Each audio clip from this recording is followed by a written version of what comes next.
Dun, da, da, Team dun, spontaneous. dun, da, da, dun, dun, dun. Computers are technology that computes information. Oh man, no, let me tell you, you gotta lie with the crowd. They're asleep, man. Look, they're snoring.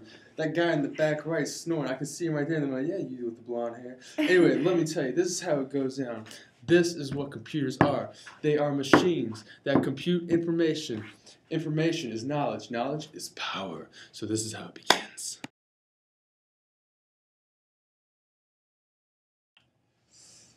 1943년 IBM 토마스 제이 왓슨이 말했어요. 네, 그 큰 월드가 마켓이 되고 maybe 5개의 컴퓨터가 될 거라고. For those of you bilingually challenged people out there, this means that in 1943, the IBM Thomas J. Watson said that there may be a total world market of maybe 5 computers. In 1977, Ken Olsen, the Digital Equipment Corporation, said that nobody would want to buy a computer for their home. What a lie! We walk into a home nowadays, we see 3 computers. We walk in the living room, oh, that's a computer. We walk in the bedroom, oh, another computer. We walk in there, laptop. There's a laptop sitting right there on the couch. Now, I think this is a little strange, but I think computers are everywhere now. I don't know a place that doesn't have a computer. A calculator is a computer. A phone is a computer. A little watch that's digital is a computer. Computers are everywhere. They're everywhere. And in case you didn't know, calculators and MP3 players and all those other computers are run by tiny magnetic drives. Now you may ask, what makes this possible? I'll tell you what it is. There's a couple things you might want to know.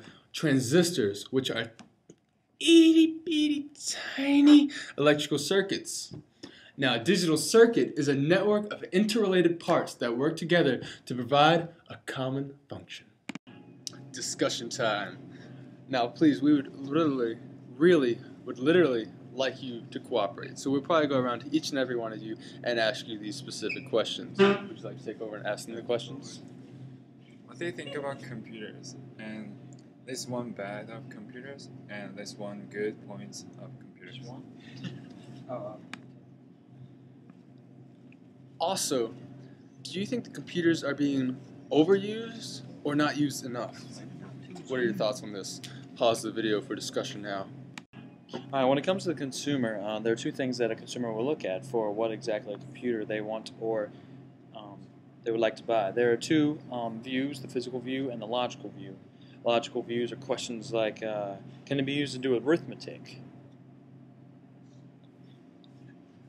Can it store my address book Will it and play calendar? Will it play music?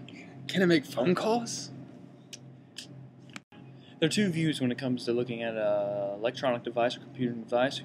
We already talked about the logical view, now it's time for the physical view. Exactly what does the consumer look at on the outside appearance, as the outside characteristics? There are many questions that a consumer might ask.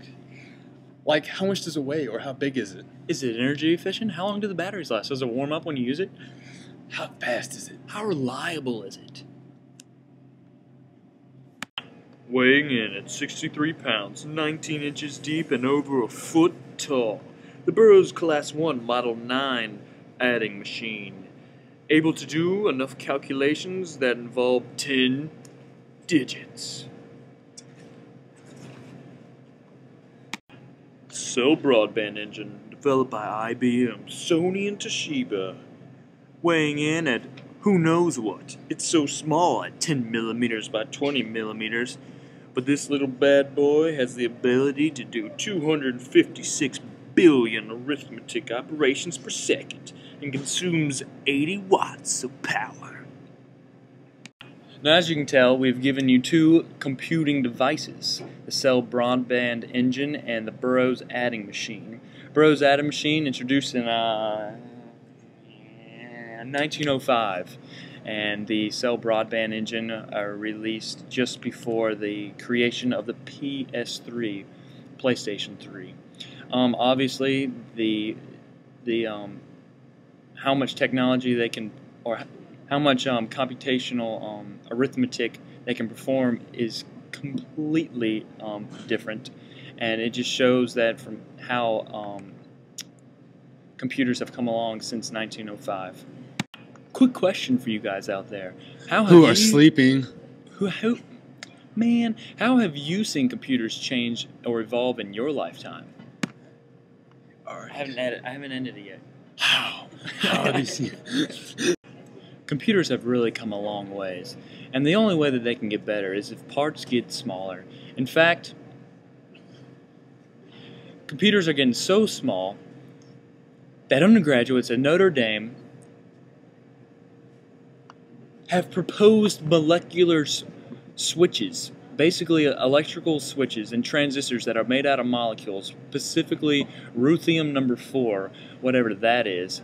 And as this guy continues to do this behind me, I'm going to talk about the fact that computers will continue to evolve. Yeah. Anyways, Team Spontaneous here in Chapter 7, Section 1 and 2. Join us next time for an even better, more spectacular, and life-pounding video. Yeah. Enjoy the rest of your day.